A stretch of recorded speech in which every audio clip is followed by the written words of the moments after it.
Boa noite a todos. Estamos aqui mais uma vez para uma outra conversa do Psi para Si. E desta vez o que eu me proponho falar é sobre a relação das emoções e da estrutura de personalidade, o que é que isto tem a ver com as desordens alimentares. Com as desordens alimentares e um pouco com tudo o que diz respeito à alimentação. Amanhã é o Dia Mundial da Alimentação e nunca será demais falar destes desfazamentos, destas discrepâncias que existem no mundo relativamente à alimentação, onde existe uma parte do mundo onde a alimentação é por vezes exagerada e onde se deita fora tanto alimento e, por outro lado, uma parte do mundo que não tem acesso a uma alimentação mais básica possível, onde fomos confrontados recentemente com a estatística de 700 milhões de seres humanos em todo o mundo que não têm acesso à alimentação mais básica.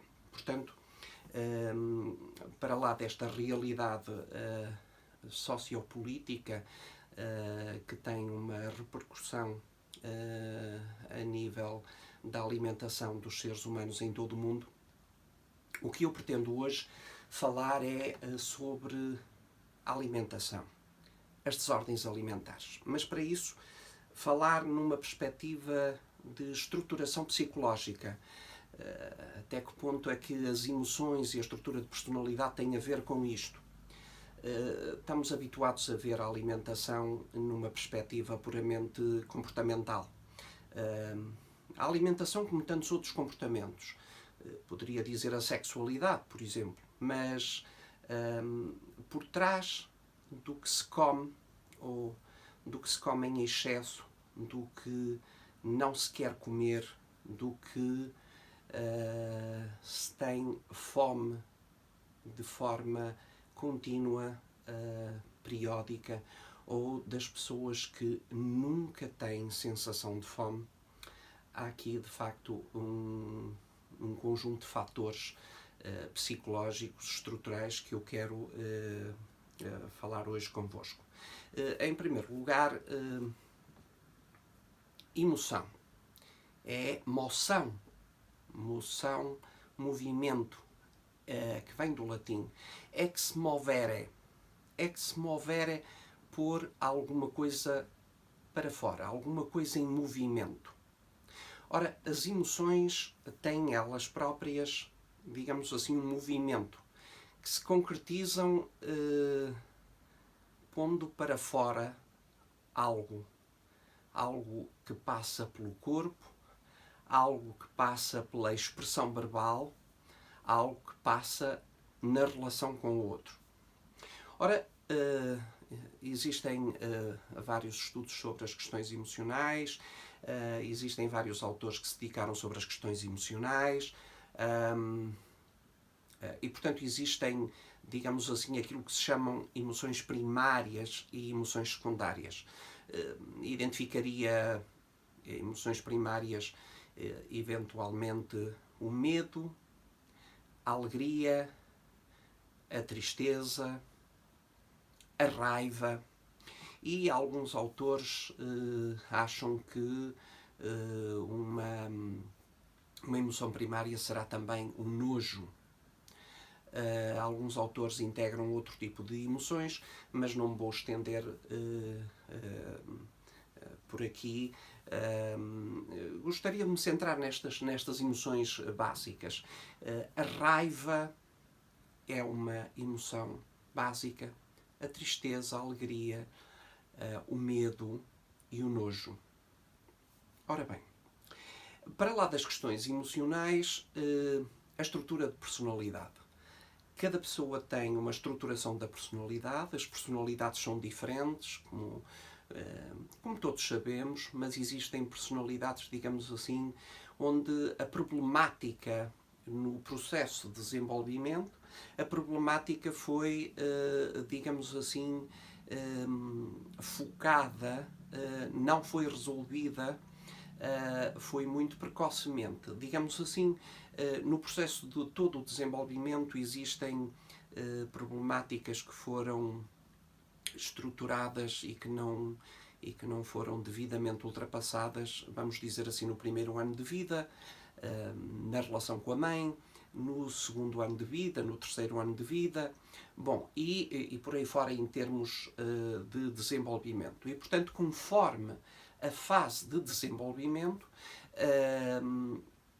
estrutura-se, é evidente, uma personalidade com uma, eu poderia dizer assim, uma energia psicocorporal, uma energia geral, mental, motivacional, com um conjunto de mecanismos de defesa diferentes na relação com o mundo, na relação com o outro, na relação comigo próprio e poderia dizer uma libido também ela diferente. Portanto, digamos assim, as pulsões de cada ser humano, explícitas ou não, às vezes com uma forma de gerir as próprias pulsões de forma, às vezes, com grande esforço e com grande controle do ser humano.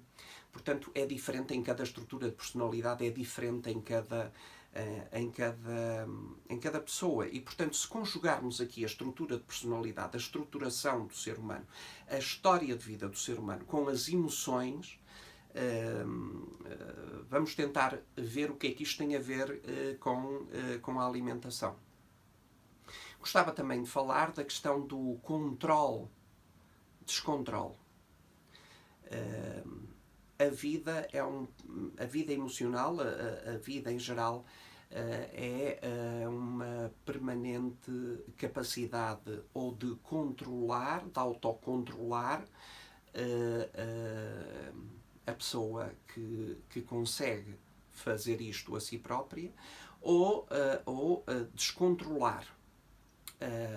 Ora, vamos ver que nas questões alimentares há por vezes um exagero neste controle.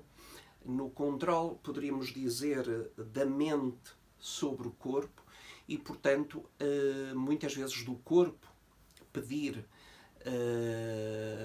alimentos, ter fome, de pedir, digamos assim, a busca de algo a nível alimentar e onde a pessoa tem essa capacidade de controle ou não.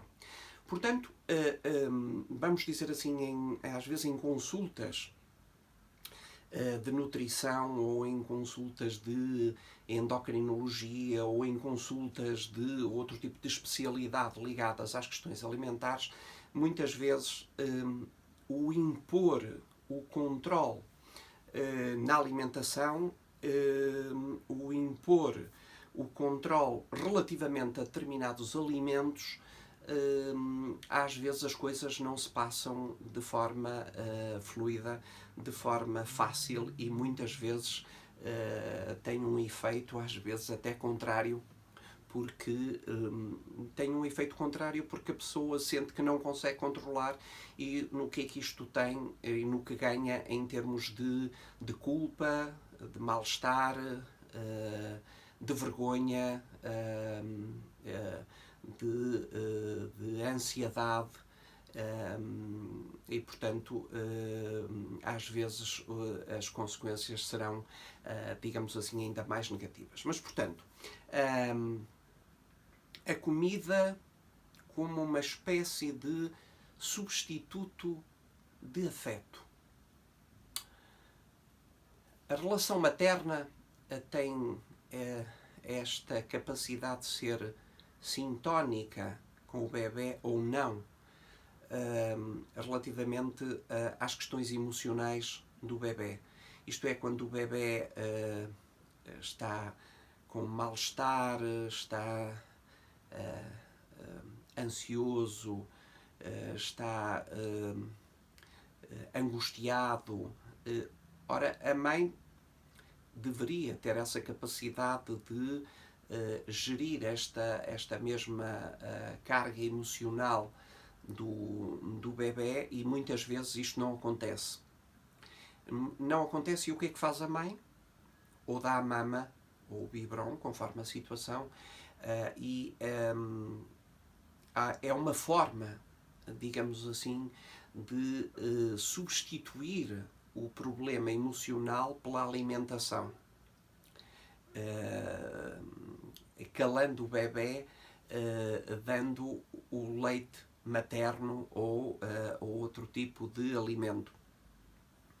Ora bom, portanto, estamos a ver que futuramente, quando eu estou ansioso, quando eu estou angustiado, quando eu estou mal, eu posso arranjar um objeto exterior para me acalmar, para me apaziguar, que normalmente, como estamos a falar de alimentação, será a alimentação. Serão determinados alimentos que, muitas vezes alimentos doces, que, com hidratos de carbono, evidentemente, que apaziguam, acalmam a pessoa quando está nervosa, quando está ansiosa, quando está angustiada. Portanto, logo no primeiro ano de vida, temos aqui aquilo a que muitos especialistas chamam a oralidade, a fase oral. Tudo passa pela boca. O bebê mete tudo à boca e, quando lhe desagrada, expulsa, deita fora o que lhe desagrada, não é? Tudo se passa aqui a partir da boca.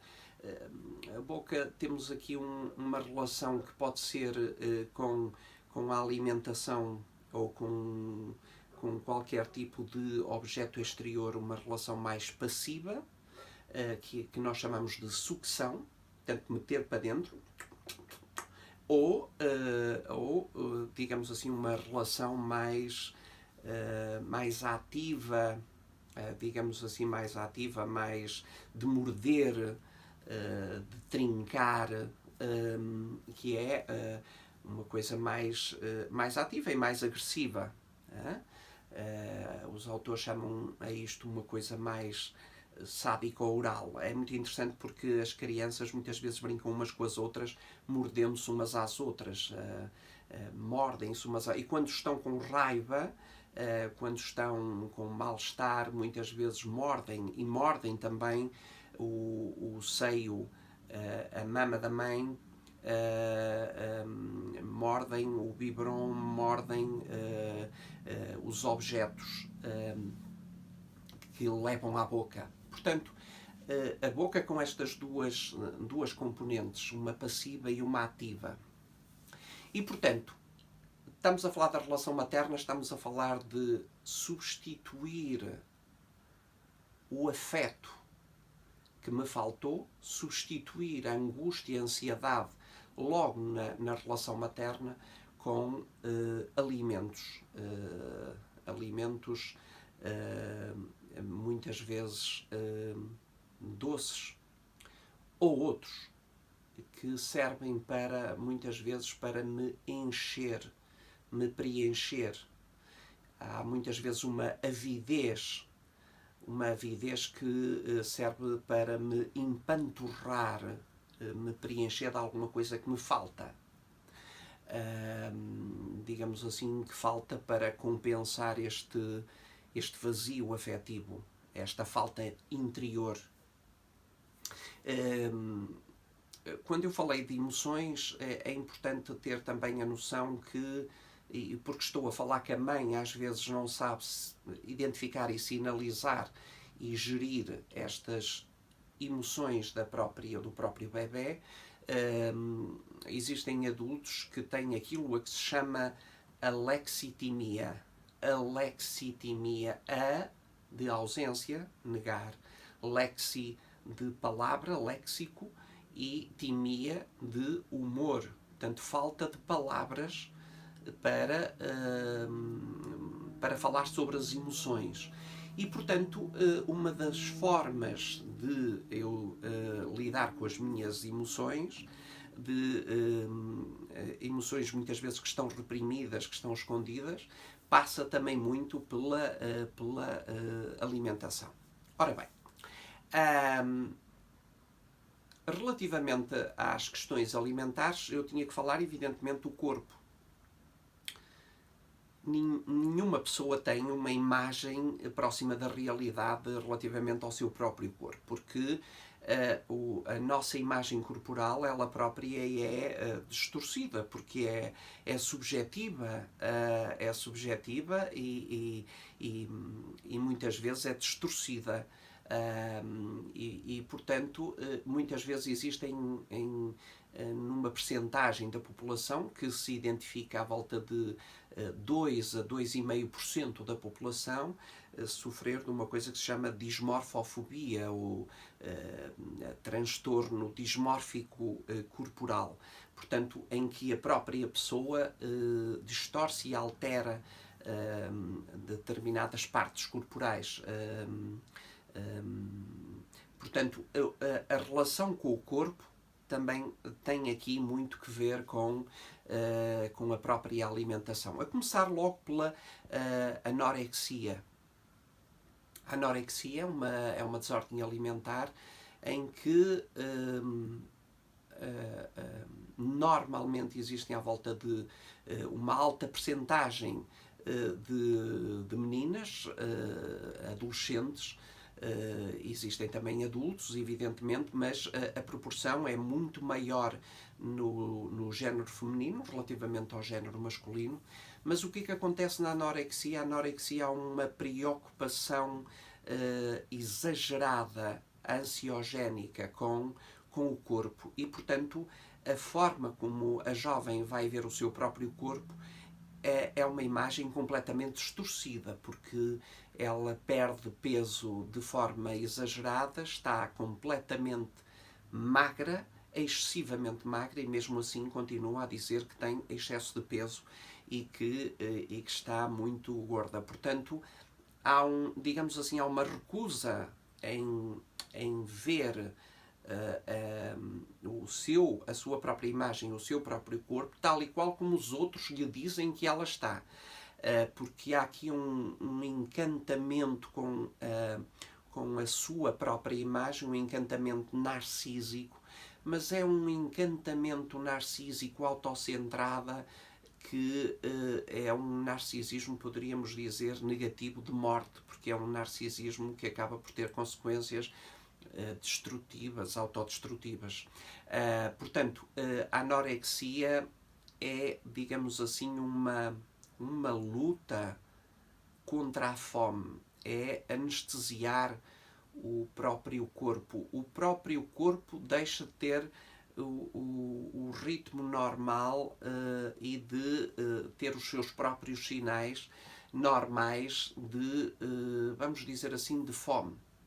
É uma luta contra a fome. Ao contrário de muitas outras pessoas, de muitas outras personalidades que têm muitas vezes fome e procuram o alimento. Uma das outras uma outra desordem alimentar é a bulimia. A bulimia tem características muito específicas e especiais, porque a bulimia joga entre o meter para dentro, é uma coisa ambivalente, é um meter para dentro e o pôr para fora. Isto é, eu empanturro-me de alimentos, eu empanturro-me de prazer, eu meto o maior número possível de alimentos que me dão prazer e logo de seguida eu vomito, eu vou expelir. Portanto, é uma ambivalência, digamos assim, entre o presente que eu meto para dentro e o distante que eu vou expelir. É uma coisa completamente ambivalente, paradoxal. Muitas vezes a bulimia está associada a determinado tipo de problemáticas, problemáticas da personalidade, problemáticas obsessivo-compulsivas, a estados borderline e, portanto, são muitas vezes problemas complicados em termos terapêuticos, em termos psicoterapêuticos. É muito interessante que, quer na anorexia, quer na bulimia, muitas vezes as pessoas entram neste processo e não querem mudar. Pedem ajuda e vão procurar ajuda para mudar alguma coisa quando de facto chegam a um determinado limite com consequências muitas vezes graves no seu próprio corpo, no estado geral da pessoa. Ao contrário por exemplo, podemos ver isto no lado contrário, da obesidade. A obesidade, a pessoa de facto quer mudar, o discurso é muito de mudar a imagem, mas muitas vezes vai adiando, não faz nada para mudar a sua própria imagem ou de fazer um tratamento que, em alguns casos, terá que ser interdisciplinar. Bom, eu poderia falar de muitas outras desordens alimentares que existem e que são problemáticas. Eu poderia falar, por exemplo, da ortorexia, esta coisa que é uma coisa da sociedade atual, do perfeccionismo, de um certo higienismo, digamos assim, de tudo saudável. E, portanto, o que é que vai fazer o ortoréxico? O ortoréxico vai fazer determinado tipo de alimentação dita hipersaudável, não consumindo determinados alimentos ou fazendo determinado tipo de dietas muito específicas. Poderia falar, por exemplo, da hipergafia. O que é que acontece na hipergafia? As pessoas aumentam de peso num curto espaço de tempo após a perda de alguém ou, por exemplo, uma perda significativa de bens materiais.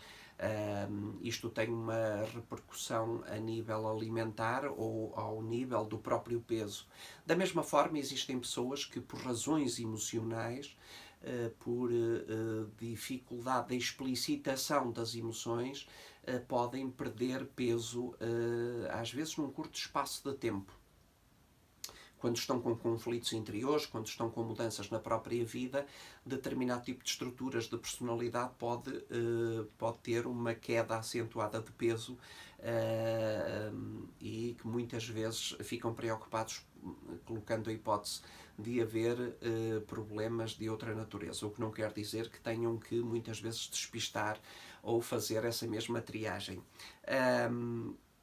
Poderia, só para finalizar, falar também da vigorexia. A vigorexia é um problema bem atual.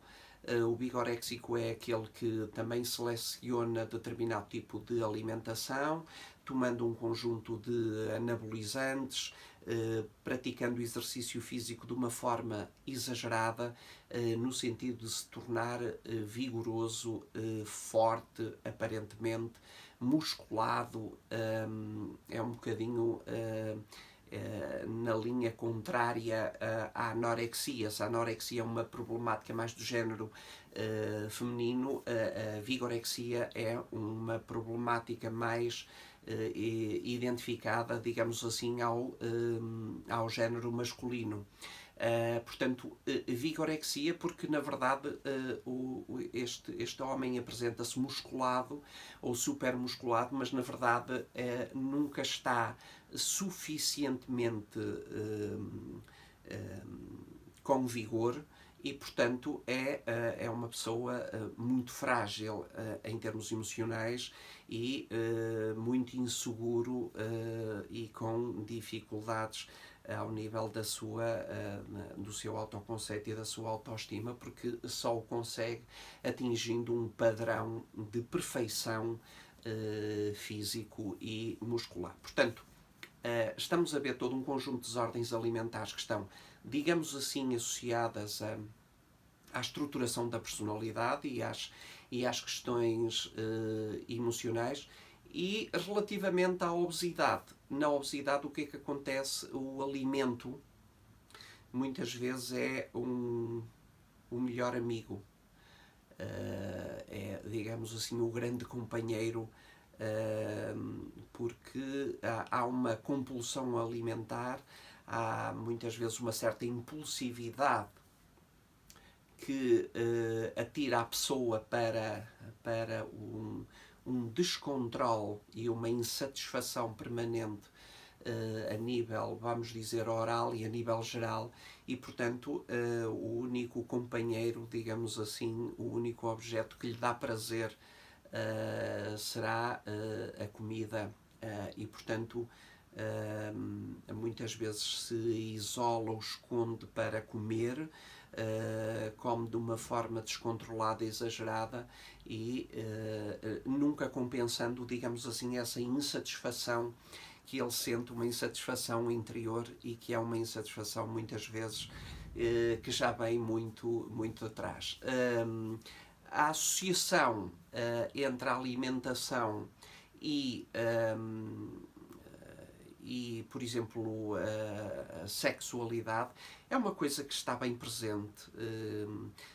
Muitos estudos e há muitos livros publicados a nível histórico desta associação digamos assim, mesmo ligadas à religião, à alimentação e à sexualidade, não esquecendo, por exemplo, nos 7 pecados mortais, a gula e a luxúria são 2 pecados mortais e, portanto, que estão, de certa forma, aqui também relacionados a esta coisa de comer o outro. É engraçado porque quando estamos na presença, por exemplo, de um bebê, é tão bonito que me apetecia comê-lo. É uma expressão muito típica de incorporá-lo no meu interior, não esquecendo, por exemplo, mais no sentido sexual do termo, o vou-te comer ou o comer carne fresca, quando alguns homens se referem ao género feminino, aqui com uma componente muito machista, digamos assim, ou com uma terminologia muitas vezes agressiva, violenta, mas que é alguma coisa também de fantasmático, inconsciente, ou comer um bom naco, quando se referem também a uma parte específica do corpo do outro. Portanto, esta associação, digamos assim, entre a alimentação e a sexualidade é algo que... E um conjunto de fantasmas que está associado a isto de meter para dentro, de comer, de devorar, como se existisse aqui um canibalismo afetivo, um canibalismo amoroso, um vampirismo sentimental. Portanto, tudo isto está interrelacionado. Não podemos ver a alimentação apenas no sentido comportamental do termo, no sentido de controlarmos o outro, e que isto é possível. Às vezes o outro tem uma história que o estruturou de uma determinada forma, tem um conjunto de emoções reprimidas, escondidas, ou no momento que dificultam, digamos assim, a saída desta problemática na relação com a alimentação. Eu poderia dizer, inclusivamente, que nas desordens alimentares podemos falar de qualquer desordem alimentar de uma forma ativa, passiva, eu quase poderia dizer de vingança, por exemplo, na relação afetiva, muitas vezes isto acontece, que o homem diz: estás a ficar muito gorda, e é como se existisse aqui uma vingança, uma retaliação em que a mulher come mais. Eu estou a dizer do homem em relação à mulher, posso dizer da mulher em relação ao homem, evidentemente, sem qualquer tipo de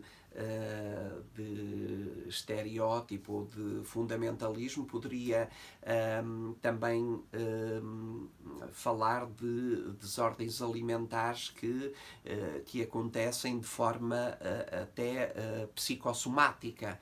Se eu falei de alexitimia, de dificuldade de identificar emoções, bom, existem determinadas problemáticas, por exemplo, a obesidade de origem psicossomática, porque a pessoa não identifica emoções e, portanto, há aqui uma relação com a alimentação que tem uma repercussão a nível do preenchimento corporal e do adoecer, da consequência do adoecer também somático. Não gostava de deixar de falar também dos afrodisíacos, e mais uma vez a relação da alimentação, do que é que isto tem do uso da alimentação e determinados alimentos para a sedução, para o erotismo, para o envolvimento do outro. Bom, aquilo que se dizia outrora, não é? Que a mulher deveria estar pronta para uma boa mesa e para a boa cama. É evidente que estamos a falar de coisas que foram conservadoras outrora na educação e que muitas vezes ainda está presente na educação de alguns homens e ainda são verbalizadas de alguma forma todos estes fantasmas culturais, educacionais e fantasmas também de género, fantasmas de um género relativamente ao outro. Bom, portanto, era isto que eu tinha para vos dizer. Ver a questão da alimentação como muitas vezes também uma adição, como uma dependência, como uma compulsão, às vezes com alguma impulsividade descontrolada. A alimentação como uma forma, digamos assim, de provocação ou de gerir a própria agressividade. Eu digo provocação porque também, muitas vezes, algumas formas de obesidade podem ser provocatórias, porque, digamos assim, é como se fosse uma certa forma de liberdade provocatória, uma certa liberdade contra o conformismo, contra a imagem preconizada a partir da comunicação social, a imagem dentro de determinadas medidas e, portanto, muitas vezes alguns tipos de obesidade servem também de provocação. Provocação na forma como se apresentam, na forma como estão, como desligados da sua própria imagem corporal e da forma como se apresentam. Bom, Willy Pacini tem uma obra fabulosa sobre a alimentação e o amor. O que é que a alimentação tem a ver com o amor, com a aproximação afetiva, com as falhas afetivas, com, digamos assim, com as compensações das faltas e dos vazios internos a partir da alimentação. É engraçado porque ele apresenta 4 tipos de relação com a alimentação. O tipo que ele chama regressivo, digamos assim, que é um tipo mais infantil, em que a alimentação serve de consolação. Depois, Willy Pacini fala, digamos assim, de um tipo mais agressivo, impaciente, nervoso, em que, digamos assim, descarrega muito da sua agressividade a partir da alimentação. Fala de um tipo defensivo em que a alimentação serve para a proteção de si próprio e, finalmente, um tipo depressivo em que a alimentação serve para compensar falhas, lacunas ou vazios internos. Aliás, todos nós sabemos, nós fazemos isso, algumas pessoas verbalizam mesmo isso quando estão deprimidas, quando estão em baixo, quando estão com essa sensação de vazio. O que é que vão fazer? Vão fazer compras, não é? Ou comem ou vão fazer compras. Vão adquirir objetos exteriores para compensar esse vazio ou essa falha que sentem. Portanto, muitas vezes a relação com a alimentação, de uma forma que às vezes é temporária ou não, de uma forma descontrolada, é preciso ter às vezes consciência e noção do o que é que se está a passar comigo, o que é que eu estou a sentir, que tipo de emoções eu estou a controlar ou a reprimir, o que é que eu estou a sentir na relação com o meu parceiro, que a compensação afetiva ou falta de compensação afetiva eu estou a sentir, o stress que estou a sentir ao nível do trabalho, a nível social, ou numa situação em que o trabalho não me dá prazer, não me dá qualquer tipo de motivação. Portanto, temos que muitas vezes estar atentos a um conjunto de fatores, de dados que tem aqui um efeito na relação com a alimentação. Para lá da história de vida, para lá da estruturação da personalidade e de que forma é que a relação com a alimentação me compensa ou que tenho esta relação ou de avidez ou de repúdio de meter para dentro de forma exagerada, empanturrando-me, ou de expelir e de não gostar de comer e, portanto, de não ter grande relação com a alimentação. É muito interessante porque, da mesma forma que muitas pessoas falam da alimentação com um grande prazer, como se fosse um dos grandes prazeres da sua vida, na verdade existem pessoas que comem porque têm que comer, porque falam da relação com a alimentação nada com prazer. Comem às vezes com um grande custo porque têm que comer e, portanto, é como se fosse uma relação desprazerosa, uma relação sem grande investimento afetivo pelos alimentos e pela própria comida. Bom, era isto que eu tinha para vos dizer. Espero que sirva para refletirem um pouco sobre tudo isto, que a alimentação não pode ser vista apenas numa perspectiva